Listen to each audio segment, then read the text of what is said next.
Welcome to Australia and the beautiful Crown Melbourne, host of the Southern Hemisphere's premier poker tournament, the 2008 Aussie Millions. The week began with a record field, but one by one, many of poker's biggest names were sent to the rail. No one runs as bad as I do. Tonight, things get serious. A field that began at 780 will get narrowed down to the final 7.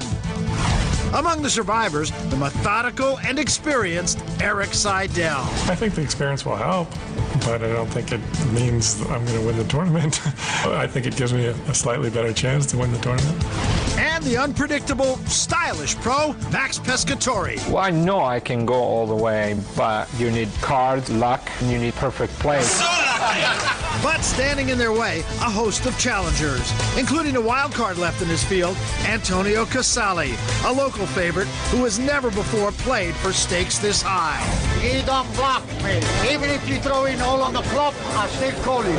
Tonight, see who'll survive and who'll be sent packing, and who'll be one step closer to collecting $1.65 million and being crowned Aussie Millions champion. FullTiltPoker.net presents the Aussie Millions.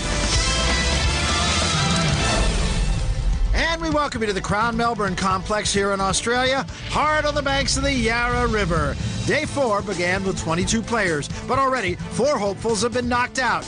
18 now remain. Along with Michael Koenig, I'm Barry Tompkins. Michael, who's still with us? We've got 22-year-old American Dane Lomas. He's third in chips with more than $1 million.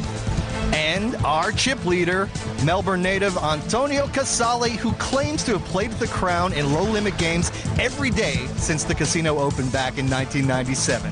Well, Michael, we've also got Erik Seidel, 8 World Series of Poker bracelets. That's tied for 4th all-time.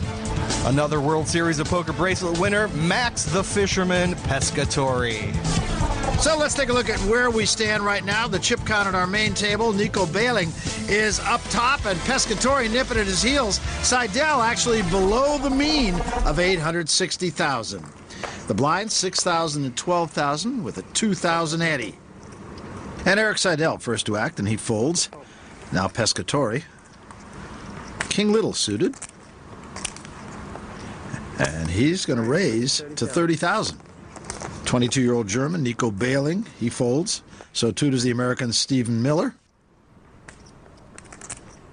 Now over to Peter Mobbs. Mobbs with the King 5 suited. And the Melbourne native will make the call. He gets a discount in the big blind. And what a flop.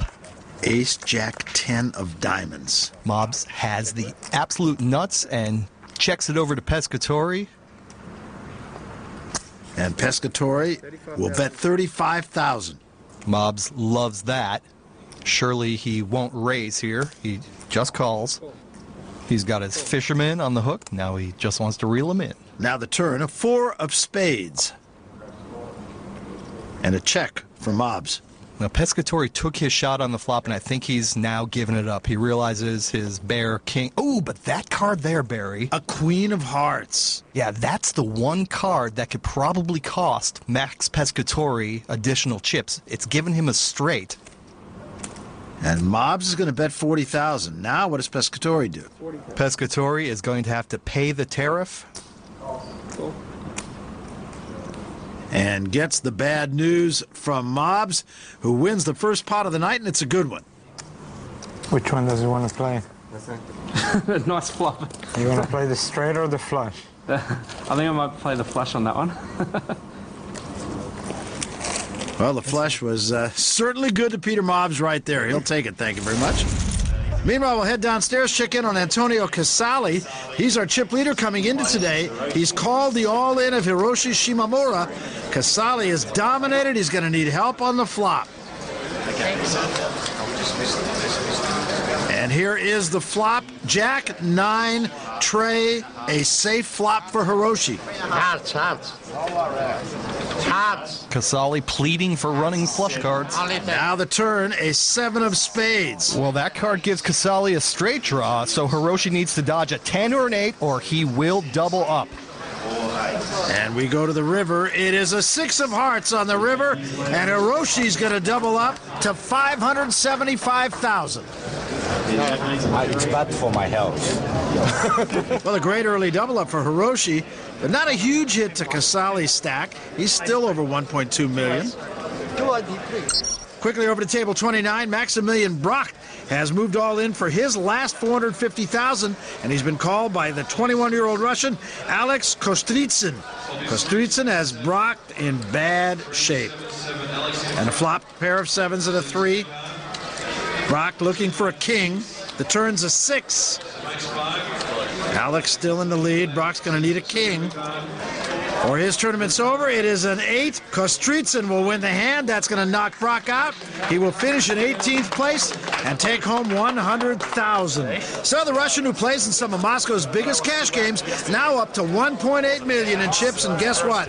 We have a new chip leader. Let's see if he can handle the pressure of leading one of the world's biggest tournaments. Welcome back to FullTiltPoker.net's coverage of the main event of the 2008 Aussie Millions. We'll pick up action downstairs in the poker room. Hiroshi Shimomura, who recently just doubled up, pushed all in with pocket tens. He's been called by another Melbourne native, Mike Chrysantopoulos. Yeah, and Chrysantopoulos flopped an ace, so now Shimomura will need a 10 or a club to stick around this tournament. And the river is a 4 of hearts. That's going to do it for Hiroshi. He'll be knocked out by Michael Chrysantopoulos in 17th place. He'll earn 100,000 Australian, about 90,000 American, and that puts the 26-year-old local amongst the chip leaders with 1.25 million. So here's where we stand. We began with 780 players. We now have 16. Our chip leader, Alex Kostritsin, but he's got plenty of company behind him. I'm Barry Tompkins, along with Michael Koenig. And Michael, we've got 14 players left, about whom very little is known, and 2 players with World Series of Poker bracelets, in Max Pescatore and Erik Seidel. They've got to be the favorites, I would think. Perhaps to their friends and family, but come on, 14-2, pretty good odds for the everyman. And remember, we are in day 4. The longer these newcomers stick around, the more their confidence grows. Reputation, it's great, but to win the Aussie Millions, you're going to need a lot of chips. Lines are now 8,000 and 16,000 with a 2,000 ante. Dane Lomas now joins the feature table. He began the day 3rd in chips, now finds himself below the chip average. Also joining us, a bottle of antacid Max Pescatore has picked up during the tournament called Eno. Oh, it's Lucky Charm. They always give me bad beats in the tournaments, but in Italian this says not this time. Eno? Eno. Oh. So I've seen a lot of Lucky Charms at the poker table. Well, you know what? Antacid might be about the most appropriate thing. Why not? Action continuing now. Peter Mobbs will fold. So does Erik Seidel. Now Max Pescatore. And not going to need the Eno here. King 10 suited. Raises to